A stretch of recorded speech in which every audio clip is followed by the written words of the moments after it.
Apa yang nggak bisa dirujuk kepada Nabi Muhammad? Orang yang merasa paling miskin di dunia, coba lihat Nabi. Nabi itu baju aja punya berapa helai aja. Ya. Makanya sangat sederhana, bahkan sering berpuasa. Nabi Muhammad itu bisa mewakili, menjadi rahmat dan menjadi contoh dari semua aspek, bahkan seluruh level kehidupan.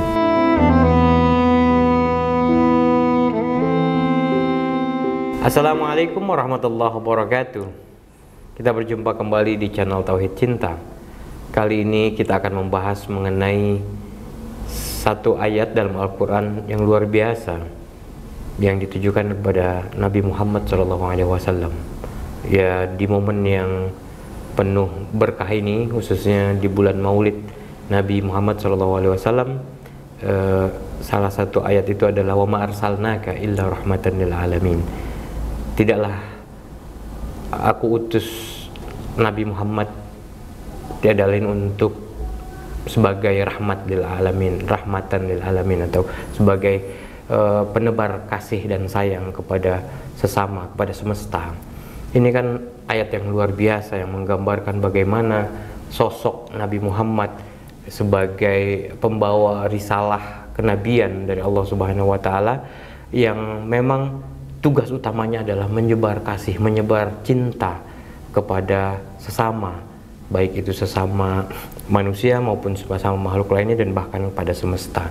Apa sih yang dimaksud dengan rahmatan lil alamin? Dan Islam pun juga kan sebenarnya adalah Islam itu adalah agama yang rahmatan lil alamin, agama untuk tugas mulianya juga sama seperti misi Rasulullah. Ya memang pedoman kita atau panutan kita atau teladan kita adalah Rasulullah SAW.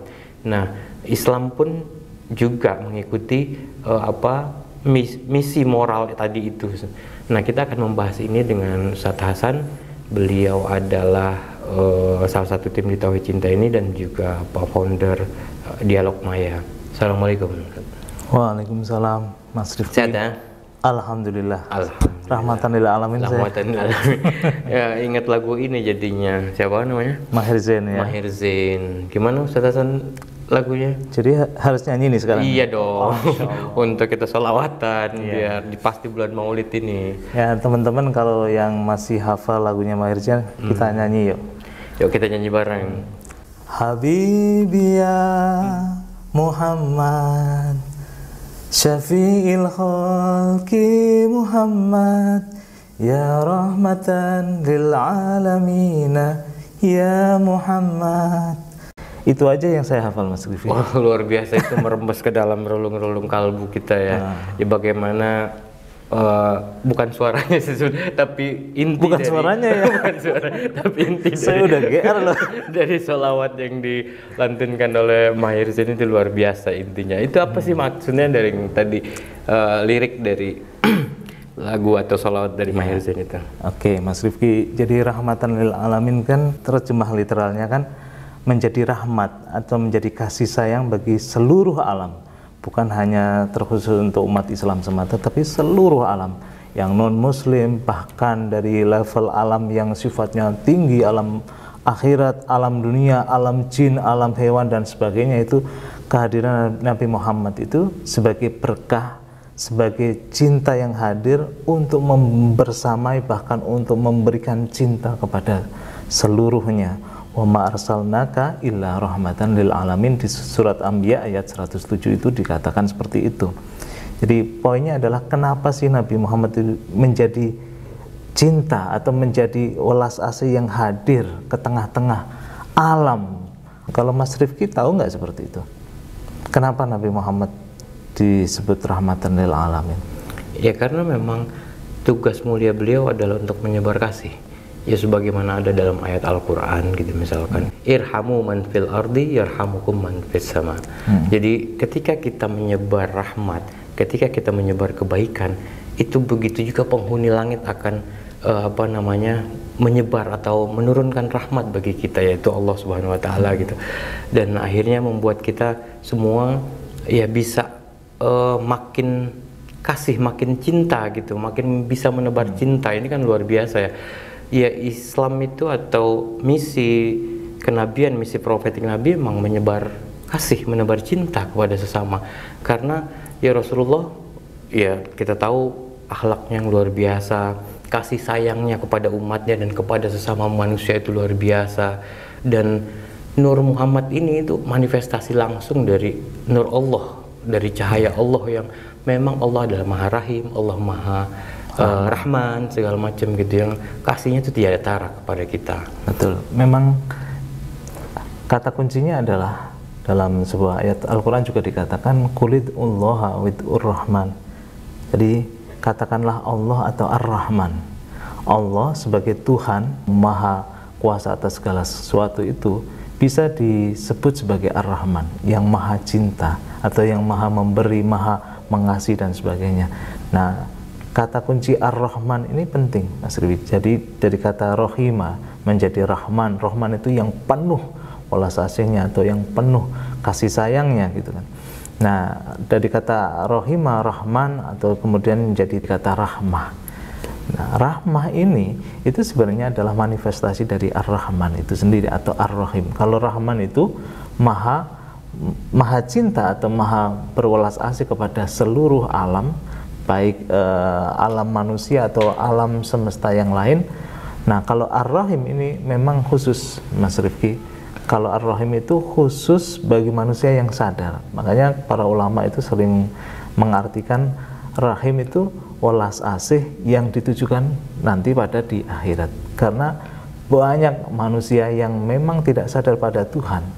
Nah, bagi orang yang memang sadar pada Tuhan, mengikuti jalan Islam atau mengikuti jalannya Tuhan itu, dia akan nanti setelah kehidupan fana di dunia ini selesai, tapi masih tetap mendapatkan kasih sayangnya karena ada nikmat yang namanya nikmat rohimiyah, nikmat yang berlanjut nanti sampai ke akhirat. Tapi bagi orang yang belum sadar selama dia di dunia ini, nikmatnya ya memang hanya terkhusus saat dia menjalani kehidupan di dunia. Nah, rahmatan lil alaminnya Nabi itu sebenarnya manifestasi dua-duanya, Rahman maupun Rahimnya Tuhan. Karena Nabi kepada orang lain yang tidak Islam atau non-Muslim, Nabi kepada hewan akhlaknya, Nabi kepada tumbuh-tumbuhan, Nabi kepada seluruh alam, itu dalam Quran disebutkan begitu indah. Nah, ketika menyayangi binatang, kucing, terus kemudian binatang-binatang yang lain, itu akhlak Nabi atau perilaku Nabi itu kan menggambarkan kasih sayang. Kalau manusia jelaskan bahwa orang non-Muslim dalam Quran juga dikatakan la ikraha fiddin, tidak boleh memaksakan agama, itu kan bentuk dari kasih sayang. Jadi menyebarkan agama tidak untuk kemudian memaksakan, kamu harus ikut saya atau harus ikut ajaran saya dan sebagainya. Bebas. Ketika bebas itu, apa yang diacu kepada Nabi, cukup lihat sosok Nabi, akhlaknya Nabi. Akhlaknya menggambarkan kasih sayang yang hadir atau enggak. Kalau menggambarkan kasih sayang yang hadir, berarti yang diikuti kepada Nabi Muhammad itu bukan semata kata-kata atau ajarannya, tapi akhlaknya yang hadir di tengah-tengah masyarakat, di tengah-tengah kelompok ini, itu yang menjadi pegangan. Nah, itu kan kasih sayang yang hadir. Nah, Nabi Muhammad masalahnya, Mas Rifki, itu hadir dari semua aspek kehidupan. Ketika Nabi Muhammad masih kecil, Nabi Muhammad menggambarkan loh dan mewakili orang-orang yang nggak punya ayah. Artinya apa? Kalau mau merujuk, saya hidup misalkan dilahirkan tanpa misalkan didampingi kasih sayang seorang ayah, coba rujuk kepada Nabi Muhammad. Itu kan dia mewakili semua aspek kehidupan loh. Apa yang nggak bisa dirujuk kepada Nabi Muhammad? Orang yang merasa paling miskin di dunia, coba lihat Nabi. Nabi itu baju aja punya berapa helai aja. Yeah. Makanya sangat sederhana, bahkan sering berpuasa kemudian buka puasa.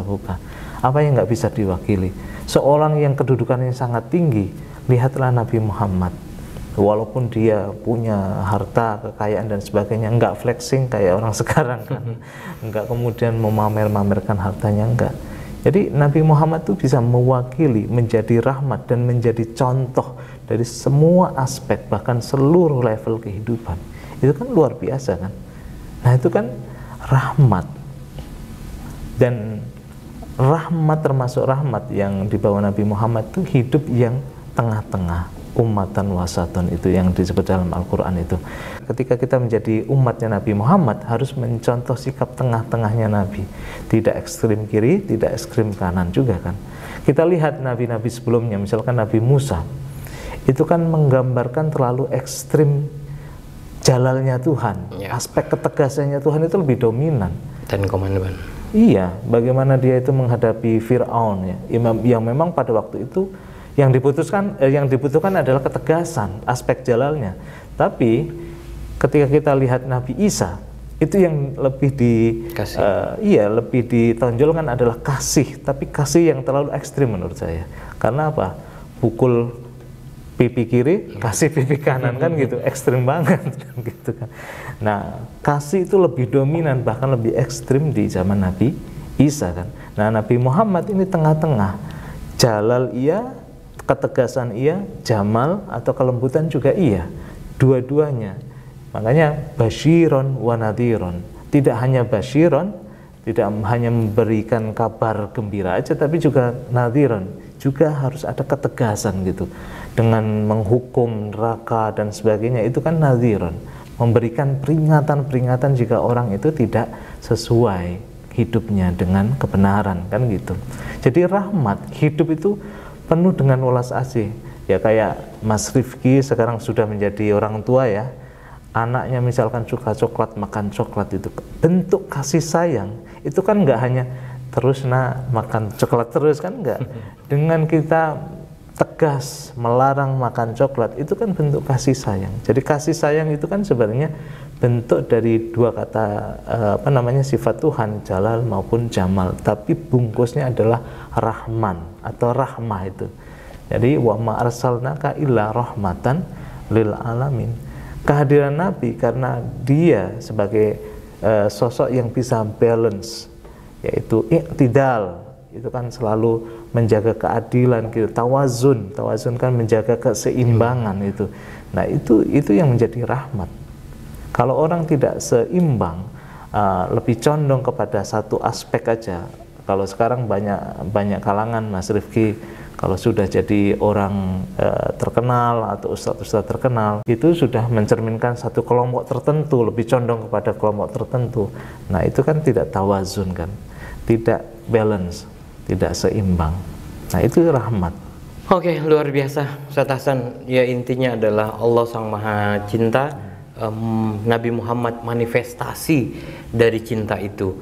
Nah, kita ini remah-remah rengginang yang jauh sekali dari manifestasi cinta dari Sang Maha Cinta. Ya, makanya kita perlu banyak belajar cinta pada Rasulullah. Nah, bagaimana cara belajar cinta pada Rasulullah? Ya, dengan mencintai beliau, sehingga cinta dari Sang Maha Cinta dan cinta dari Sang Rasulullah melalui syafaatnya bisa merasuk dalam hati dan pikiran kita, dalam perilaku kita. Ya, semoga bermanfaat, semoga kita semua bisa selalu menebar cinta kasih, menebar kebaikan kepada sesama, bahkan semesta. Terima kasih atas partisipasinya. Mohon maaf atas segala kekurangan. Assalamualaikum warahmatullahi wabarakatuh. Waalaikumsalam.